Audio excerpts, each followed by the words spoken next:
مفتیزہ میرا سوال عورتوں کے مسجد میں داخلے پر پابندی کے حوالے سے ہے، اور اگر ایسی پابندی موجود نہیں تو تمام مساجد میں عورتوں کو داخلے کی اجازت کیوں نہیں؟ داخلہ ایسے کہہ رہے ہیں جیسے کوئی اسکول میں داخلہ ہو رہا ہے، ان کا ایڈمیشن ہو رہا ہے۔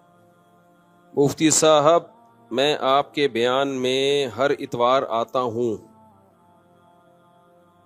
میری اہلیہ کا کہنا ہے کہ آپ کو حج کے برابر ثواب ملتا ہوگا، وہ بہت ناراض ہوتی ہیں، یعنی انہوں نے طنز کیا ہے کہ آپ کو حج کے برابر ثواب ہوتا ہوگا، تنزیہ کہا ہے انہوں نے آپ کی اہلیہ نے۔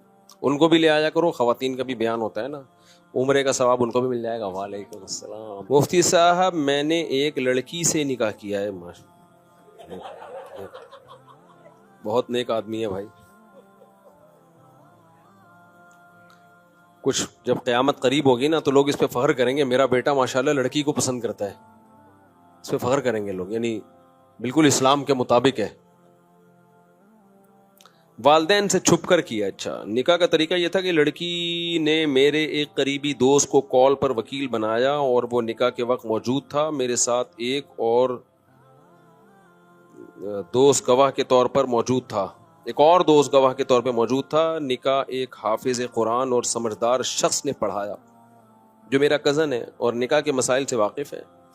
نکاح کے تمام ارکان یعنی ایجاب و قبول، وکیل، دو گواہ اور نکاح خواہ موجود تھے، اور سب کو معلوم تھا کہ نکاح ہو رہا ہے۔ کیا اس طریقے سے میرا نکاح ہو گیا؟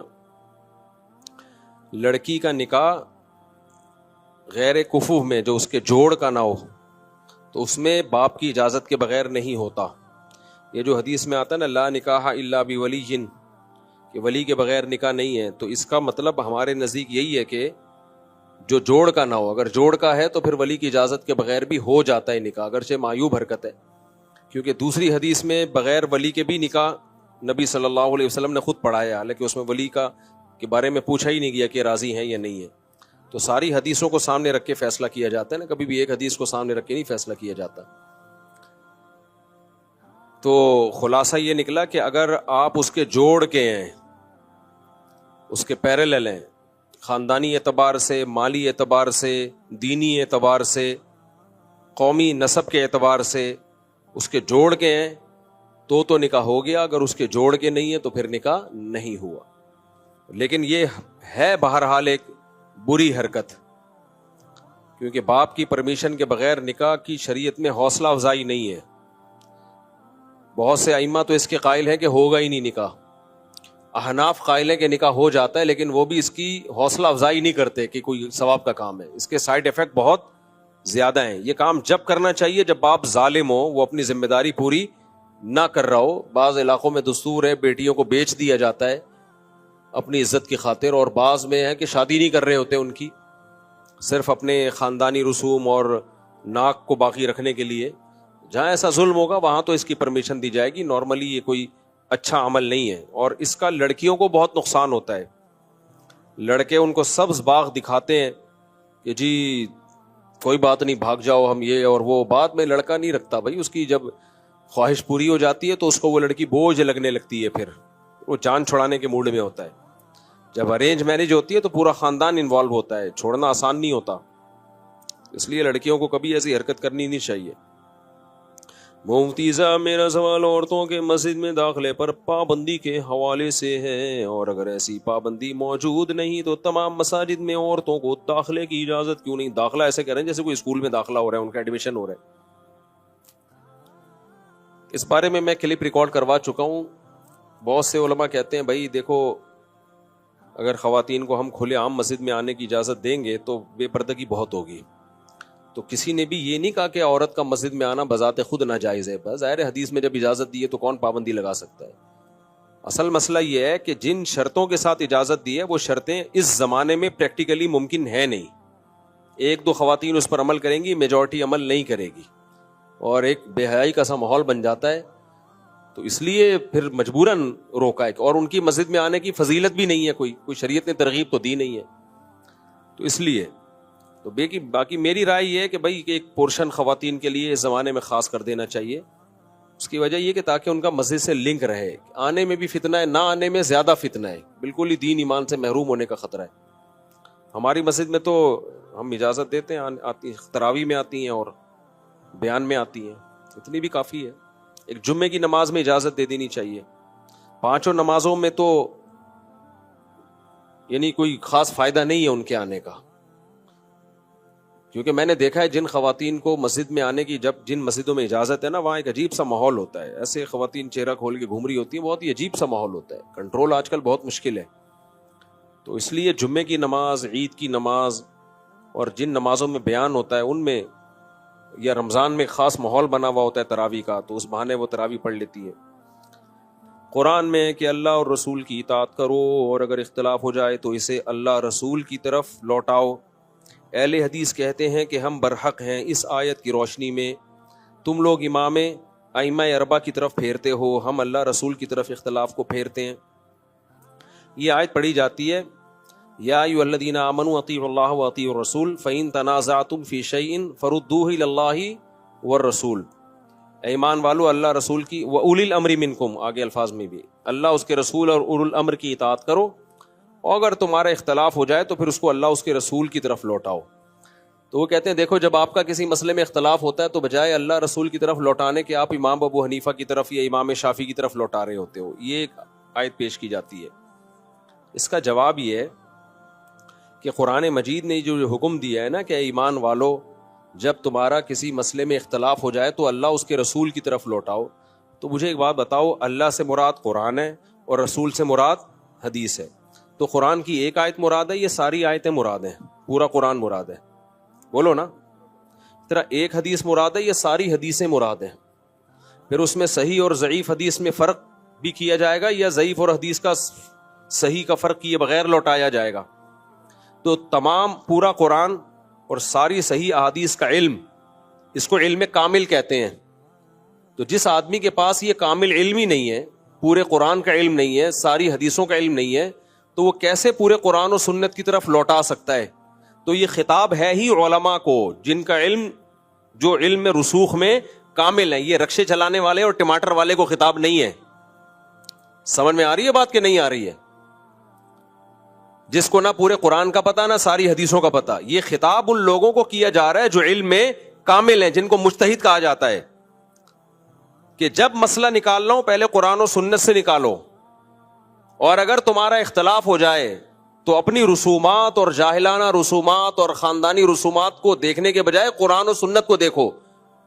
تو ان ائمہ نے یہی کام کیا ہے کہ قرآن و سنت سے مسائل نکالے، اور جب ان کا مسئلے میں اختلاف ہوا تو اس اختلاف کو کہاں لوٹایا؟ قرآن و سنت کی طرف لوٹایا. تو بہت سے مسائل میں اتفاق ہو گیا، بہت سے مسائل میں دلائل چونکہ دونوں طرف تھے لہذا ان میں اتفاق نہیں ہو سکا. اب ان کو دوبارہ قرآن و سنت کی طرف تھوڑی لوٹایا جائے گا، وہ اختلاف باقی رہے گا. کچھ باتیں کہنے میں بڑی اٹریکٹیو ہوتی ہیں دیکھنے میں، لیکن پریکٹیکلی وہ ممکن، وہ صرف ایک لفاظی ہوتی ہے. امام ابو حنیفہ، امام شافعی نے یہی تو کیا ہے کہ جب ان کا کسی مسئلے میں اختلاف ہوا تو کہاں لوٹا دیا؟ قرآن و سنت کی طرف لوٹا دیا. جہاں دلائل بالکل واضح تھے تو وہاں اتفاق ہو گیا، جہاں دلائل دونوں طرف سے وہاں کیا ہو گیا؟ اختلاف ہو گیا. اب جب اختلاف ہو گیا تو اس کو دوبارہ لوٹائیں گے تو اختلاف ختم تھوڑی ہوگا، کیونکہ ایک دفعہ لوٹا چکے ہیں، پھر بھی اختلاف باقی ہے. اب اس کا حل یہ ہے کہ دونوں میں سے کسی ایک قول پہ عمل کر لیا جائے، دوسرے کو برا بھلا نہ کہا جائے. میں اس میں آپ کو اپنا ایک مناظرہ سناتا ہوں، پھر آپ کو یہ جو میں ایکسپلین کرنا چاہ رہا ہوں اچھی طرح سمجھ میں آئے گا.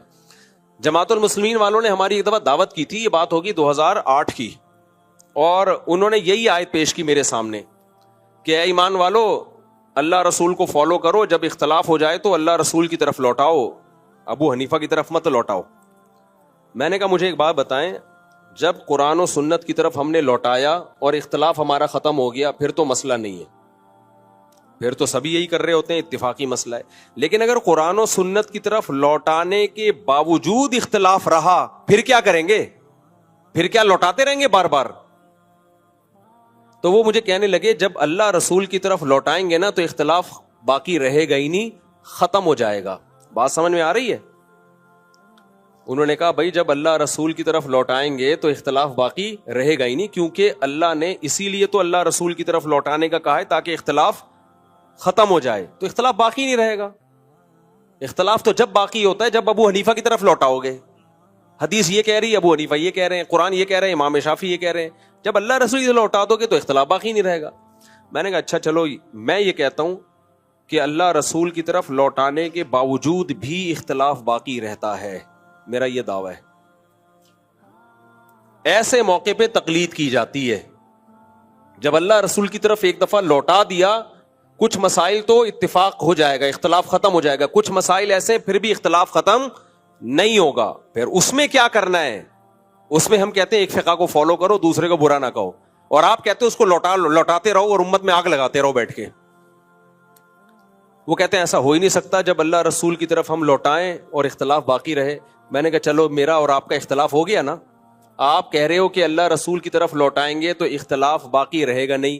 میں کہہ رہا ہوں کہ اللہ رسول کی طرف لوٹائیں گے تو اختلاف باقی بعض دفعہ رہے گا بھی، اور پھر اس اختلاف میں دونوں رائے ٹھیک بھی ہوں گی، اور کسی ایک بھی رائے کو فالو کرو گے تو آپ برحق بھی ہوگے. یہ میرا اور آپ کا اختلاف ہو گیا. اب اس اختلاف کو ہم اللہ رسول کی طرف لوٹاتے ہیں. نہیں آئی میرا خیال ہے سمجھ میں؟ نہیں آئی نا. میں نے کہا وہ جماعت المسلمین والے تو اتنی ماشاءاللہ بڑی بڑی داڑھی ہے ان کی، پروفیسر بھی تھے یونیورسٹی کے. وہ کہنے لگے، دوبارہ سوال لوٹا دیتا ہوں، کہنے لگے بھائی قرآن کہہ رہا ہے جب اختلاف ہو جائے تو اللہ رسول کی طرف لوٹاؤ. میرا کہنا یہ تھا ابو حنیفہ نے اللہ رسول ہی کی طرف لوٹایا میرے بھائی. امام شافعی نے بھی جب لوٹایا اللہ رسول کی طرف تو کچھ مسائل میں اتفاق ہو گیا، کچھ مسائل میں پھر بھی اختلاف باقی رہا. تو جب اختلاف باقی رہے گا تو پھر کیا کریں گے؟ پھر تو ایک رائے کو فالو کریں گے، دوسرے کو ٹھیک سمجھیں گے. اجتہادی اختلاف کہلائے گا وہ. یہ تھوڑی کہ پھر دوبارہ لوٹاتے ہی رہے بیٹھ کے قیامت تک. ایک دفعہ لوٹا دیا ان لوگوں نے، فارغ ہو گئے وہ لوٹا کے. اب آپ رکشے والے کو بھی بولو کہ تو بھی لوٹا، ٹماٹر والا بھی لوٹا ہے. یہ اہل حدیث تو سب کو مجتہد بنا رہے ہیں، ہر آدمی ان کا فنٹر ہے. تبھی ان کے اور جتنے لوگ لوٹا رہے ہیں ہر ایک کی الگ رائے ہے. میں بار بار کہتا ہوں ٹیلی ویژن میں 4 اہل حدیث کبھی اکٹھے نہیں بیٹھیں گے، کیونکہ چاروں اللہ رسول کی طرف لوٹائیں گے اور چاروں کی رائے دوسرے سے مختلف ہوگی سوائے چند مسائل کے. تو میں نے ان سے کہا کہ جب اللہ رسول کی طرف لوٹائیں گے بہت سے مسائل میں اتفاق ہو جائے گا، جیسے کہ 4 اماموں کا بہت سے مسائل میں اتفاق ہو گیا، بہت سو میں پھر بھی اختلاف باقی رہے گا. تو انہوں نے کہا نہیں باقی رہے گا. میں نے کہا میرا یہ آپ سے کیا ہو گیا اختلاف، اس اختلاف کو اللہ رسول کی طرف لوٹاتے ہیں. میں نے کہا دیکھو بخاری مسلم کی حدیث ہے، حدیث بنو قریظہ، نبی صلی اللہ علیہ وسلم نے صحابہ سے فرمایا تم میں سے کوئی عصر کی نماز اس وقت تک نہ پڑھے جب تک اپنے ٹھکانے نہ پہنچ جائے. صحابہ کرام چلے، عصر راستے میں قضا ہونے لگی. اب صحابہ میں اختلاف ہو گیا کہ عصر ہمیں قضا کرنی چاہیے یا ہمیں پڑھنی چاہیے. یہ اختلاف ہو گیا کہ نہیں ہو گیا؟ اس اختلاف کو صحابہ نے کہاں لوٹایا؟ بولو، نبی کی طرف لوٹایا. قرآن و حدیث میں غور کرتے ہیں. بعض صحابہ نے کہا کہ بھائی قرآن میں عصر کی نماز کا خصوصی حکم ہے، یعنی ان کی رائے کو میں اپنے الفاظ میں بیان کر رہا ہوں کہ عصر کی نماز کا خصوصی حکم ہے، اور نبی صلی اللہ علیہ وسلم عالم الغیب نہیں ہے. آپ نے جو کہا تھا، فرمایا تھا کہ عصر اپنے مقام پہ پڑھو دشمن کے شر سے حفاظت کے لیے. آپ کے علم میں یہ تھوڑی تھا کہ نماز قضا ہو جائے گی. تو نماز قضا کرنا نہیں. لہذا یہ جو حدیث ہے جس میں آتا ہے کہ عصر اپنے مقام پہ پڑھو جا کے، یہاں راستے میں نہ پڑھو، یہ تعویل ہے، اس کی تعویل کی جائے گی. اس میں ایک شرط ہے، وہ شرط یہ کہ بشرطے کے ٹائم پر اپنے مقام پر پہنچ جاؤ. اگرچہ یہ شرط حدیث میں صراحتاً نہیں ہے، لیکن دوسرے دلائل کو سامنے رکھ کر حدیث کی یہ تعویل کی جائے گی. دوسری جماعت کی رائے یہ تھی کہ بھائی نبی کا آرڈر جو ہے وہ بغیر کسی شرط کے ہے، اس میں یہ کہ عصر اپنے مقام تک پہنچے بغیر تم نے نہیں پڑھنی. اور جس قرآن نے ہمیں عصر کی نماز کی حفاظت کا حکم دیا، اسی نے ہمیں نبی کی اطاعت کا بھی حکم دیا ہے. دلائل دونوں طرف ہیں یا نہیں ہے؟ اب ایسا نہیں ہے کہ جن لوگوں نے حدیث میں تعویل کی ان کو صحابہ کی اس جماعت نے کہا تم تو نبی کی باتوں کو اگرچہ مگرچہ کر کے گھما دیتے ہو معاذ اللہ. نبی نے تو صاف طور پہ کہا ہے کہ عصر کی نماز یہاں نہ پڑھو، اور تم کہہ رہو یہ اصل میں ایک شرط لگی ہوئی ہے، اس میں جو نظر نہیں آ رہی لیکن وہ شرط ہے. تم تو اصحاب رائے ہو،